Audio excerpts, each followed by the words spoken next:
साथियों नमस्कार, स्वागत है आपका। साथियों द्विवेदी युगीन हिंदी काव्य के एक और बेहतरीन प्रैक्टिस सेट के साथ मैं उपस्थित हूँ। आज के प्रैक्टिस सेट में भी हमेशा की तरह 25 महत्वपूर्ण प्रश्न संकलित हैं। यह सभी प्रश्न आपकी आगामी परीक्षाओं की दृष्टि से बहुत ही उपयोगी हैं। तो सारे प्रश्नों को बहुत ध्यान से देखिए, वीडियो को पूरा देखिए। जो भी साथी चैनल पर पहली बार है प्लीज़ चैनल को सब्सक्राइब जरूर करें। तो चलिए जुड़ते हैं आज के प्रैक्टिस सेट से। शुरू करते हैं साथियों आज के प्रैक्टिस सेट के पहले प्रश्न पर चर्चा।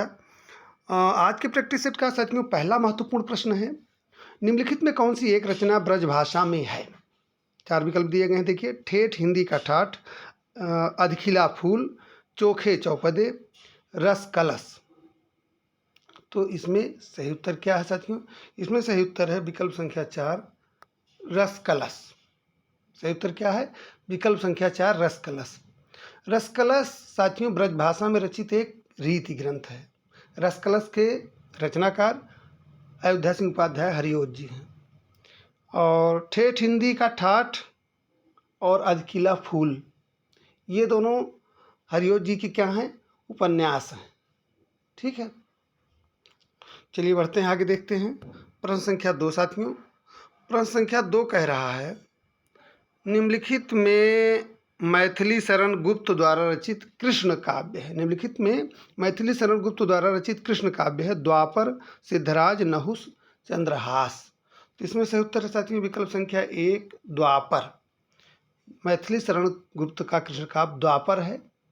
द्वापर में मैथिली शरण गुप्त जी ने भगवान श्री कृष्ण के चरित्रोद्घाटन द्वारा मानवता का आदर्श उपस्थित किया है। द्वापर में साथियों 16 खंड हैं। यह महत्वपूर्ण तथ्य आप नोट कर लीजिए। द्वापर में कितने खंड हैं? 16 खंड हैं। अंतिम खंड इसका जो है सुदामा खंड, ये बाद में जोड़ा गया है। ठीक है, चलिए बढ़ते हैं आगे, देखते हैं अगला प्रश्न। प्रश्न संख्या 3 साथियों। प्रश्न संख्या 3 कह रहा है, दिवस का अवसान समीप था, गगन था कुछ लोहित हो चला, यह प्रकृति चित्रण किस महाकाव्य से है। प्रियप्रवास, उर्वशी, साकेत, कामायनी। तो सही उत्तर इसका साथियों है विकल्प संख्या 1, प्रियप्रवास। ठीक है, चलिए बढ़ते हैं आगे, देखते हैं अगला प्रश्न। प्रश्न संख्या 4। प्रश्न संख्या 4 कह रहा है, कुणाल गीत के रचयिता थे। कुणाल गीत के रचयिता कौन थे? माखनलाल चतुर्वेदी, मैथिली शरण गुप्त, मुक्तिबोध और दिनकर। तो सही उत्तर इसका क्या साथियों? इसका सही उत्तर है विकल्प संख्या 2, मैथिली शरण गुप्त। कुणाल गीत गुप्त जी का खंड काव्य है। ठीक है, अब इनके जो प्रमुख खंड काव्य हैं उनके नाम जान लीजिए। जयद्रथ वध बहुत प्रसिद्ध है, भारत भारती, पंचवटी, द्वापर, नहुस, जय भारत, शकुंतला, विष्णुप्रिया। ठीक है, चलिए बढ़ते हैं आगे, देखते हैं अगला प्रश्न। प्रश्न संख्या 5 साथियों। अच्छा प्रश्न है, मैथिली शरण गुप्त के साहित्यिक गुरु थे रामचंद्र शुक्ल, भारतेंदु हरिश्चंद्र, महावीर प्रसाद द्विवेदी, प्रताप नारायण मिश्र। तो इसका सही उत्तर है साथियों विकल्प संख्या 3, महावीर प्रसाद द्विवेदी।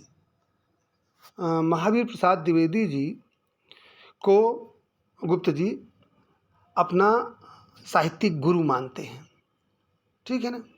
गुप्त जी ने साकेत महाकाव्य की रचना 1931 में की। साकेत रचना की मूल प्रेरणा साथियों इनको 1908 ईस्वी में सरस्वती पत्रिका में प्रकाशित आचार्य महावीर प्रसाद द्विवेदी का एक लेख था, जिसमें उन्होंने लिखा था, उसका एक जो क्या टॉपिक था, कवियों की उर्मिला विषयक उदासीनता।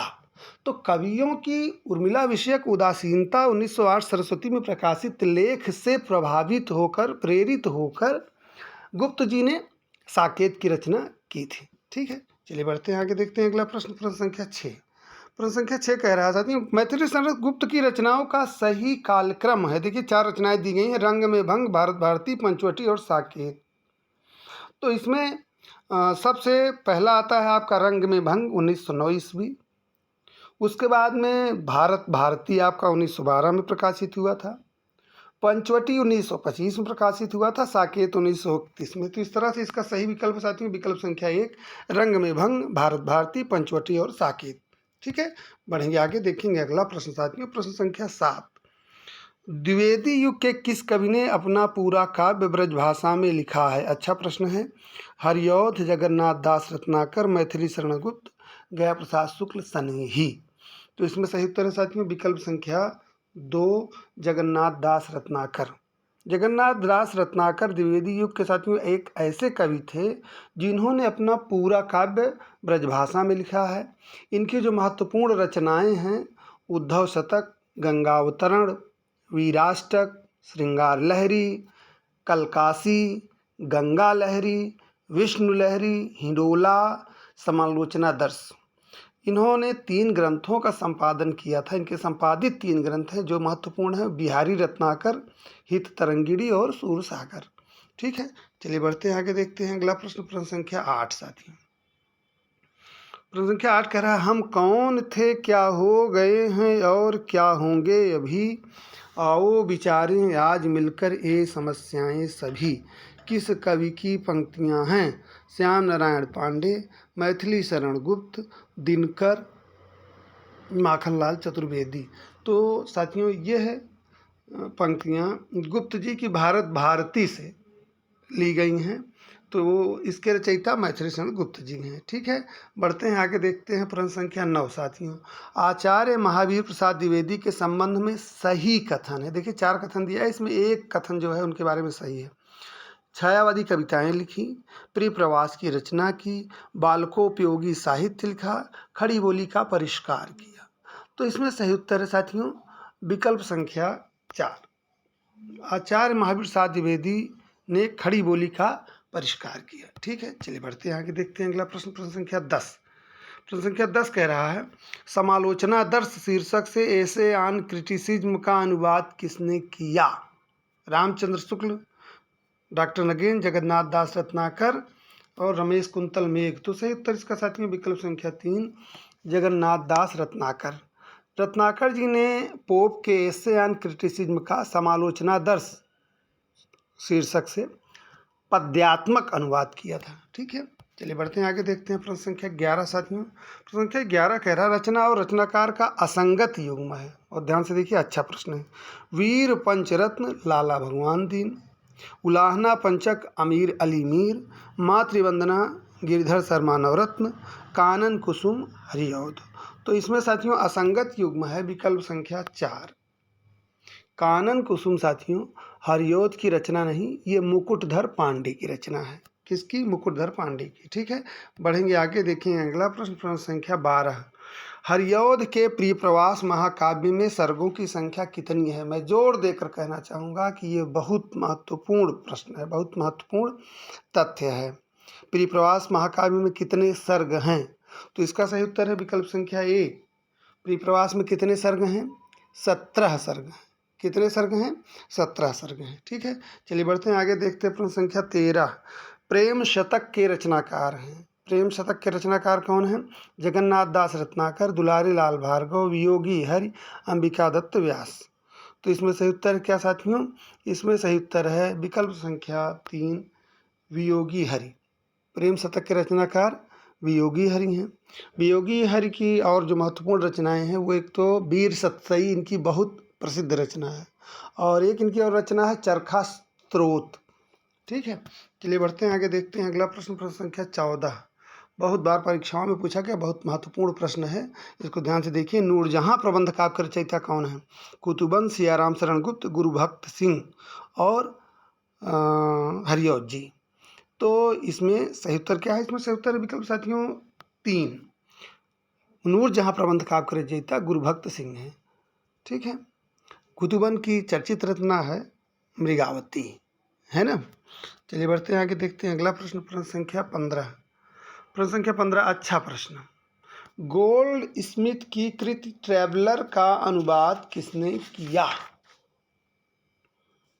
रामचरित उपाध्याय, रामनरेश त्रिपाठी, श्रीधर पाठक, ठाकुर गोपाल शरण सिंह। सही उत्तर साथियों इसका विकल्प संख्या 3 श्रीधर पाठक। गोल्ड स्मिथ की कृति ट्रैवलर का हिंदी अनुवाद श्रांत पथिक नामक शीर्षक से खड़ी बोली में श्रीधर पाठक ने किया। ठीक, गोल्ड स्मिथ का एक अन्य ग्रंथ है हर्मिट, जिसका इन्होंने अनुवाद पाठक जी ने एकांतवासी योगी नाम से किया, तथा डेजर्टेड विलेज का इन्होंने उजड़ ग्राम नाम से अनुवाद पाठक जी ने किया। ठीक है, चलिए बढ़ते हैं आगे, देखते हैं अगला प्रश्न, प्रश्न संख्या 16। त्रिशूल किसका उपनाम है? सरल प्रश्न है, अच्छा प्रश्न है। सुमित्रा नंदन पंत, रामधारी सिंह दिनकर, रामनरेश त्रिपाठी, गया प्रसाद शुक्ल स्नेही। तो सही उत्तर है विकल्प संख्या 4, गया प्रसाद शुक्ल स्नेही। इनका उपनाम त्रिशूल भी था। ठीक है। 17 ब्रज कोकिल के नाम से प्रसिद्ध हैं। हरिऔध, सत्यनारायण कविरत्न, श्रीधर पाठक, रत्नाकर। सही उत्तर इसका साथियों विकल्प संख्या 2, सत्यनारायण कविरत्न। ब्रज कोकिल के नाम से प्रसिद्ध कवि सत्यनारायण कविरत्न हैं। सत्यनारायण कविरत्न की समस्त रचनाओं का संकलन बनारसी दास चतुर्वेदी ने हृदय तरंग शीर्षक से प्रकाशित कराया। इनकी जो बहुत प्रसिद्ध रचनाएं हैं वह हैं भ्रमर दूत और प्रेम कली। ठीक है, चलिए बढ़ते हैं आगे, देखते हैं अगला प्रश्न, प्रश्न संख्या 18। उद्धव शतक में कितने छंद हैं? अच्छा प्रश्न है। 116, 120, 130, 135। सही उत्तर इसका विकल्प संख्या 1, 116। ठीक है, चलिए बढ़ते हैं आगे, देखते हैं अगला प्रश्न, प्रश्न संख्या 19। प्रश्न संख्या 19 कह रहा है आचार्य शुक्ल के अनुसार स्वच्छंदतावाद के प्रवर्तक हैं मैथिली शरण गुप्त, राधाकृष्ण दास, श्रीधर पाठक, हरिऔध। तो इसको सही उत्तर है साथियों विकल्प संख्या 3, श्रीधर पाठक। आचार्य शुक्ल के अनुसार स्वच्छंदतावाद के प्रवर्तक श्रीधर पाठक हैं। इन्होंने ब्रजभाषा में मौलिक काव्य कश्मीर सुषमा की रचना सन 1904 ईस्वी में की थी। ठीक है ना। पाठक जी की खड़ी बोली में जो मौलिक कृतियां हैं वह हैं वनाष्टक, देहरादून, भारत गीत, जगत सच्चाई सार, सांध्यटन, गुणवंत हेमंत। गुणवंत हेमंत इनकी बहुत चर्चित है, परीक्षा की दृष्टि से बहुत महत्वपूर्ण है, बहुत बार पूछी जा चुकी है। ठीक है, चलिए बढ़ते हैं आगे, देखते हैं अगला प्रश्न, प्रश्न संख्या 20। प्रश्न संख्या 20 कह रहा है निम्नलिखित में रत्नाकर की रचना नहीं है। हिंडोला, गंगावतरण, भ्रमरदूत, उद्धव शतक। तो इसमें सही उत्तर है साथियों विकल्प संख्या 3, भ्रमरदूत जो है ये रत्नाकर जी की रचना नहीं है। भ्रमरदूत और प्रेम कली ये अभी जैसा कि चर्चा हुई थी ये सत्यनारायण कविरत्न जी की रचना है। ठीक है, चलिए बढ़ते हैं आगे, देखते हैं अगला प्रश्न, प्रश्न संख्या 21। वह हृदय नहीं है पत्थर है जिसमें स्वदेश का प्यार नहीं। काव्य पंक्ति के रचनाकार कौन है? गया प्रसाद शुक्ल स्नेही, मैथिली शरण गुप्त, सियाराम शरण गुप्त, वियोगी हरि। तो इसका सही उत्तर क्या साथियों?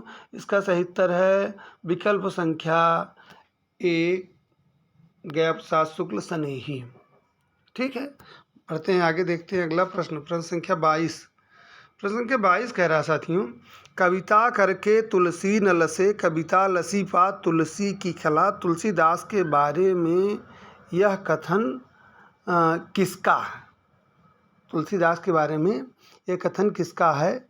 अयोध्या सिंह उपाध्याय, हरिऔध, जगदम्बा प्रसाद हितैषी, नाभादास और रत्नाकर। तो इसमें सही उत्तर है क्या साथियों? इसमें सही उत्तर है विकल्प संख्या 1, हरिऔध। कविता करके तुलसी न लसे, कविता लसी पा तुलसी की कला। ये है प्रशस्ति वचन जो है तुलसीदास जी के लिए अयोध्या सिंह उपाध्याय हरिऔध जी ने कहा है। ठीक है, चलिए बढ़ते हैं आगे, देखते हैं अगला प्रश्न, प्रश्न संख्या 24। भारत भारती काव्य का प्रकाशन कब हुआ था? अच्छा प्रश्न है। भारत भारती बहुत महत्वपूर्ण रचना है और चूंकि ये असिस्टेंट प्रोफेसर की परीक्षा में पूछा गया प्रश्न था तो इसको एक बार मैंने कहा यहाँ आपको एक बार पुनः यह एक तरह से पुनः स्मरण हो जाए इसका।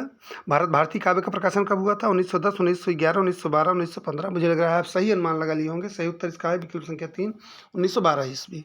ठीक है, बढ़ेंगे आगे, देखेंगे अगला प्रश्न, प्रश्न संख्या 25।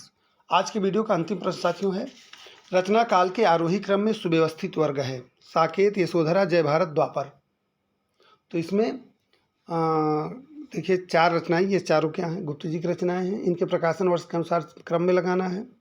तो इसमें सबसे पहले आपका आता है साकेत 1931 ईस्वी, फिर यशोधरा 1932 ईस्वी, द्वापर 1936 ईस्वी, जय भारत 1952 ईस्वी। तो इस तरह से इसका साथियों विकल्प संख्या 3 आपका सही होता है, साकेत, यशोधरा, द्वापर और जय भारत। ठीक है, तो साथियों आज की वीडियो में आपने द्विवेदी युगीन हिंदी काव्य से 25 महत्वपूर्ण प्रश्न देखे। उम्मीद करता हूँ कि यह संकलन आपको अच्छा लगा होगा। तो चैनल से जुड़े रहिए। परीक्षा की तिथि का इंतज़ार किए बिना आप अपनी तैयारी करते रहिए, आप निश्चित रूप से सफल होंगे। मेरी शुभकामनाएं आपके साथ हैं। तो आज के लिए इतना ही, मिलते हैं अगले वीडियो में एक और बेहतरीन प्रैक्टिस सेट के साथ। तब तक के लिए धन्यवाद, नमस्कार।